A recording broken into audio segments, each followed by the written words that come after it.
Continue with the 25th chapter of the book of Yechezkel, and this is starting of a sort of a new section. We're going to have a number of chapters that discuss the prophecies towards other nations. Mentioned in the 24th chapter that was the end of the prophecies about the destruction and the demise of Yerushalayim over and over again. Yechezkel was told about the horrors that were going to happen. Jerusalem, in a sense, has been destroyed. Some prophecies will still come right before that, some will come after that. And he turns his attention, God turns his attention to other places. So again, we're in 25. Ben Adam, sim panecha el bnei Ammon, right? Turn your face or face towards the Ammonites. V'navei alehem, and prophesy about them. V'amarta levnei Ammon, shemu dvar Adonai Elohim, kol amar Adonai Elohim, yan amar amreich, ha'ach el mikdashi ki nachal v'el admat Yisrael ki nafshama, el beit Judah ki alchu bagola. So tell the Ammonites, this is what God says.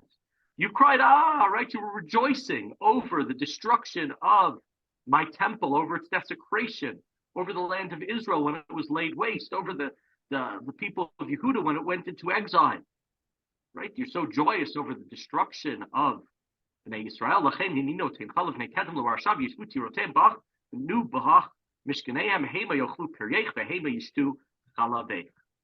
I'll deliver you to the people of Kedem, and they're going to take over your land. They'll eat your produce. They'll drink your milk. And we'll see that this is a result of the fact that the Ammonites took cities in Israel.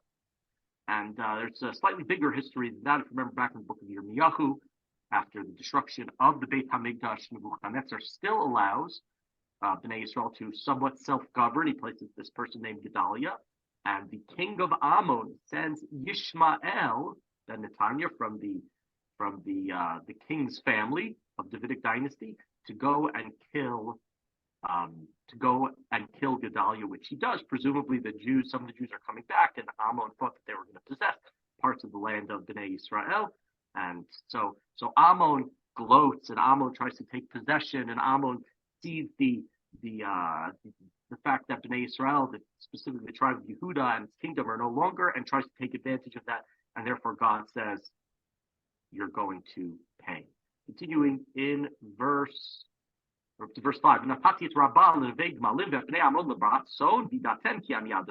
I will make Rabbah, a capital city, a pasture for camels, and Ammon, a place for sheep to lie. Right? It's going to be complete destruction. It's going to be back like it's a desert. Because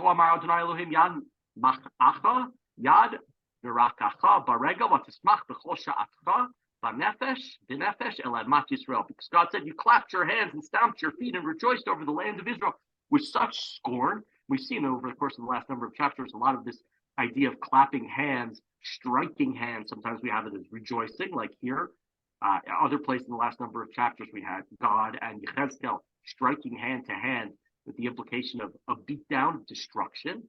Lachain, hineni natiti et yadi alecha unetaticha levaz lagoyim v'hichraticha min amim v'avarticha min aratzot ashmitcha yadata ki ani Adonai. So my hand, you were clapping your hands, rejoicing. My hand is going to come against you. And right, you're going to be loot for all the nations. I'll cut you off. You will be wiped away. You will be destroyed. So that's towards Ammon. And it's not the first place. We had a number of chapters ago where the Babylonians were coming down, and they had two roads, we were told, in front of them. Would they go and attack Ammon first? Would they go and attack Israel first? And they choose to attack Ammon. So Ammon gloats. Ammon tries to take advantage of the situation. And it's not just Ammon. We're going to see now that there are other nations as well. And part of what's going on here, if you remember back in the book of Yirmiyahu, there was an alliance that was made. The major power was Egypt. And then the other countries involved in an alliance against the strengthening and marauding Babylonian army were Israel, the Philistines, Ammon, Moab, Edom, all these sort of regional smaller powers gathered together in the hopes of defeating Babylon. They were not successful. And so the Babylonians are going to come to destroy everybody. They start with Yehuda. They start with the destruction of Yerushalayim on their way towards these other ones. Continuing in verse 8, we go to the next nation.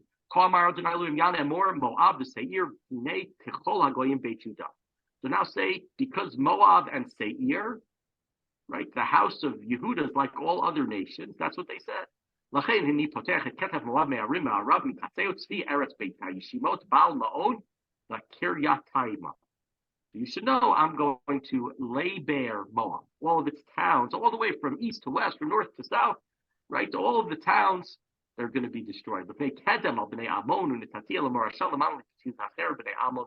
will deliver it together with the Ammonites. The Ammon seems first and worst.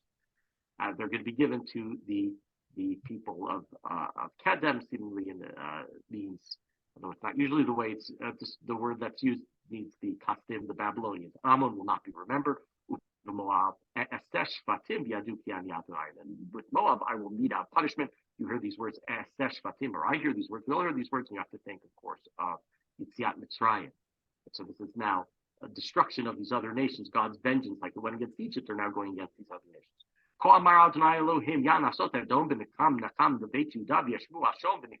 Now we turn to Edom. We've had Moab, we've had Ammon. Now we go to Edom. It's the best friends list. This is what God says to Edom. You acted vengefully against the house of Israel, and you were right. Guilt was given to you for your revenge. So I'll tell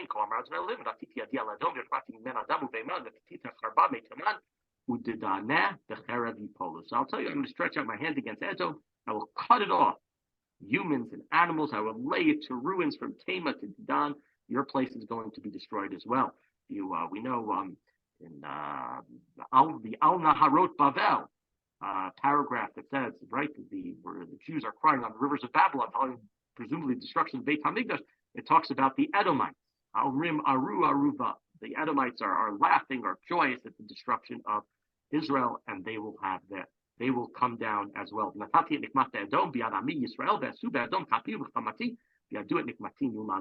So I'm going to take vengeance on Edom, on its people,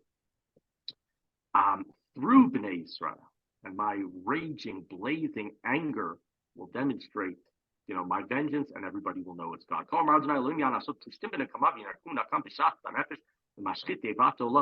Because the Plishtim acted in hatred and vengefully with utter scorn and revenge. We're in verse 16.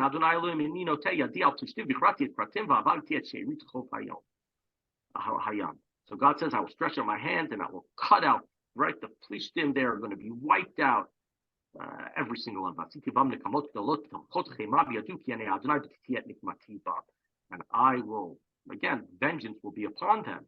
I will inflict it upon the nation of the Philistines. So again, unclear exactly what all these nations did wrong. They're sort of the best friends list throughout the Tanakh.